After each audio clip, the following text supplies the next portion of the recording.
sometimes people ask me, what made you move from South Africa to Mobile, Alabama? And the answer is the Lord called us. That's the short answer. It had nothing to do with the weather, believe it or not, although I was told it never snows here.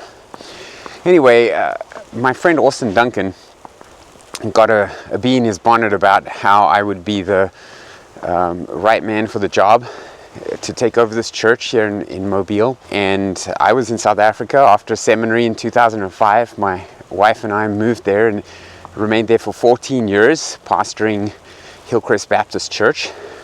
And we were very content. I was planning to live and die there, but this church here in Mobile needed a pastor, and Austin felt like we would be a good fit. And so he and the former pastor, the founding pastor, Steve Lawson, got together and made it their mission to convince me that this was God's will for my life. Well, one of the things that Steve said to me on the phone was, it's a great place to raise your kids, and it's got great weather. I mean, it never snows. So much for that idea.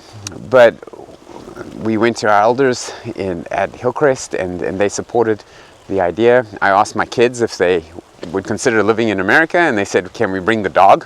Which is why we have Phoebe, our golden retriever, with us. And we began the paperwork, and it was really up to the American government to decide, to confirm that this was God's will. And sure enough, they said yes. And so we made the move here in 2018, just before the lockdowns. And then God has blessed the church, and the church has been growing and flourishing. And so we're just grateful to the Lord for all that He's done. We get to live in this beautiful part of the country.